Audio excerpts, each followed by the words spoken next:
Pemirsa, kita sudah lihat ada sebanyak 3 pasangan calon gubernur dan juga calon wakil gubernur Jakarta yang sudah didaftarkan ke KPUD, dan kita tentunya sudah melihat ada beberapa program-program yang mungkin sudah mulai ditawarkan. Tapi pada malam hari ini kita akan berbincang langsung juga bersama dengan para perwakilan dari tim SES bagaimana sebenarnya program-program janji-janji yang bisa ditawarkan oleh para paslon ini kepada masyarakat Jakarta dengan segala berbagai permasalahan dan juga problematikanya. Pada malam hari ini kita akan langsung berbincang bersama dengan sejumlah narasumber. Sudah hadir secara virtual, ada politisi PDIP yang merupakan juga tim SES dari Pramono Anung dan juga Rano Karno, Bang Andreas Pareira. Selamat malam Bang Andreas Pareira.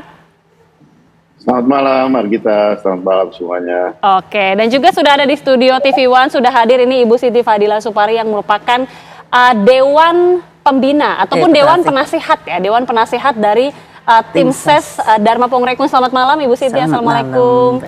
Dan juga sudah bergabung bersama kami ada Pak Fathul Bari yang merupakan Wasekjen PKS dan juga sekaligus dari tim SES RK Suswono. Selamat malam Pak Fathul. Assalamualaikum. Oke, waalaikumsalam. Dan juga tentunya pengamat politik kita Mas Gun Gun Herianto. Selamat malam Mas. Selamat malam Mbak Gita. Oke, Bapak-bapak dan juga Ibu, kita sudah melihat 3 paslon ini sudah didaftarkan di KPUD, sudah juga menjalani tes kesehatan. Saya mungkin ingin membedah bagaimana sebenarnya program-program ataupun janji yang bisa ditawarkan ataupun diberikan kepada masyarakat Jakarta. Saya mau minta tanggapan dari Mas Gun Gun, analisanya ini ada banyak sekali nama-nama yang kemudian bermunculan di luar dari radar survei sebelumnya. Bagaimana Kans melihat pada 3 paslon ini? Kalau kita bicara kans ya, itu ada beberapa faktor yang akan jadi pengubah peta. Pertama itu adalah dinamika isu pasca usungan. Karena usungan ini kan cukup mengagetkan ya, kayak munculnya nama Pak Pram, kemudian Pak Suswono ya, gabungnya PKS ya, kemudian juga kandidat independen.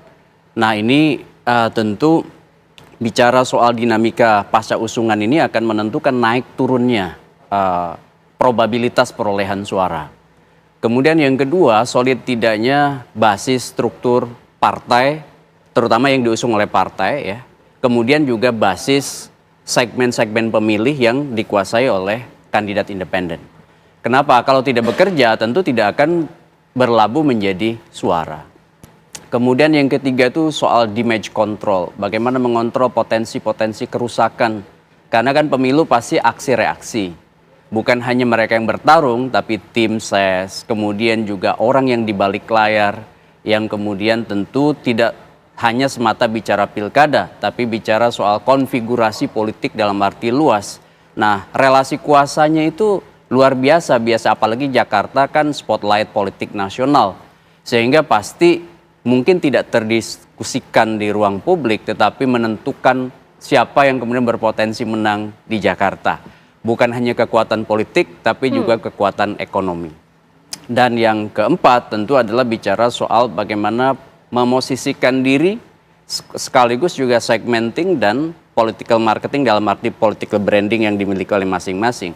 Ya, jadi itu 3 hal itu dari sisi political marketing juga akan menyumbang apakah tebal tidaknya perolehan suara. Tapi bagi saya sih yang paling penting sekarang dari 3 pasangan calon ini adalah karena ini baru tahapan awal, ya kan? Apakah nanti betul-betul didefinitifkan oleh KPU dan dideklarasikan sebagai benar-benar kandidat, ya?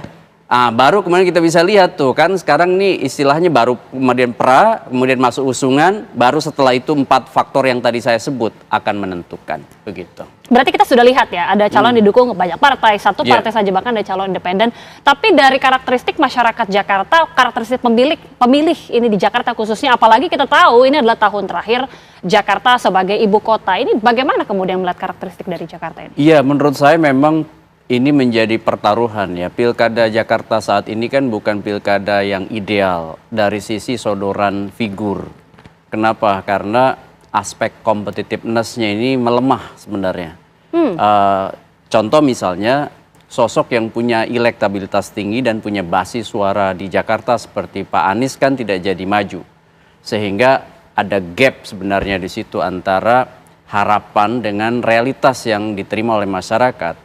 Maka pertaruhan di pilkada sekarang apakah kemudian tingkat partisipasinya akan menurun dan signifikan atau tidak dari 8,3 juta itu. Tapi itu ada mungkin terjadi? Iya, sangat mungkin terjadi karena keestimasi misalnya basis pemilih yang loyal pada Anies itu kan, Pak Anies itu kan sekitar 2,3-an ya juta, dan ini angka yang besar, sehingga kemudian juga tentu ya, selain dari perspektif kandidat, dari perspektif publik, karakter pemilih Jakarta itu kan menginginkan problem solving kan, sehingga kemudian tentu di luar aspek sosiologis dan psikologis, basis rasional itu tentu akan menentukan. Contoh misalnya, pertama akan melihat dulu dari 3 pasangan ini sebenarnya posisi ya kan, dukungan ini dari mana ya kan?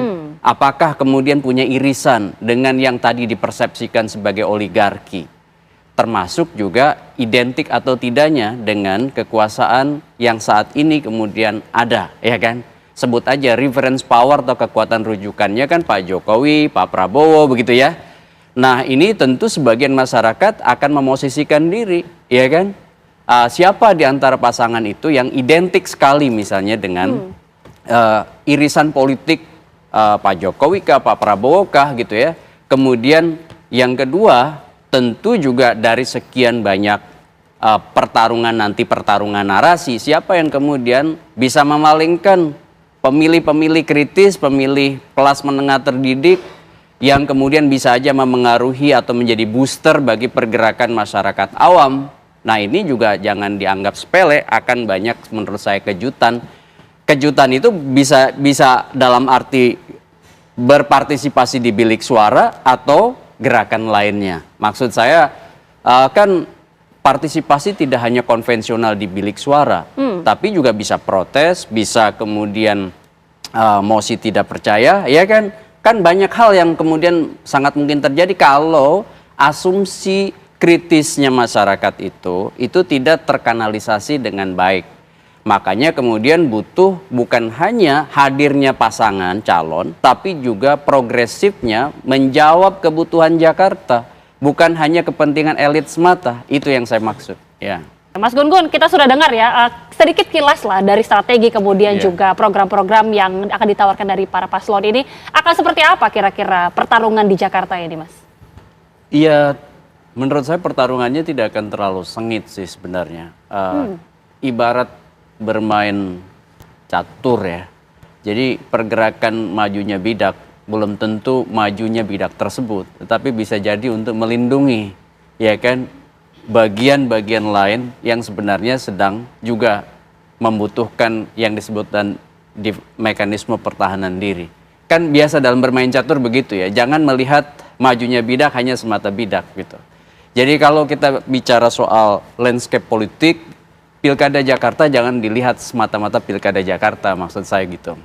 Tapi bicara soal konfigurasi politik nasional, contoh misalnya masuknya PKS ke Ridwan Kamil, tentu kan tidak bicara hanya Pilkada Jakarta gitu. Tapi bicara apakah misalnya ada sesuatu yang kemudian politik akomodasi, power sharing, yang itu juga harus dibaca sebagai bagian utuh. Sehingga kemudian perubahan sikap termasuk juga masuknya misalnya nama Pak Pramono. Kan tidak hanya semata-mata seorang Pak Pramono, tetapi juga bicara soal landscape politik yang juga lebih luas saya pikir ya. Sehingga bacaan-bacaan seperti ini butuh menurut saya kita lihat pada saat proses kampanye berlangsung, ya kan?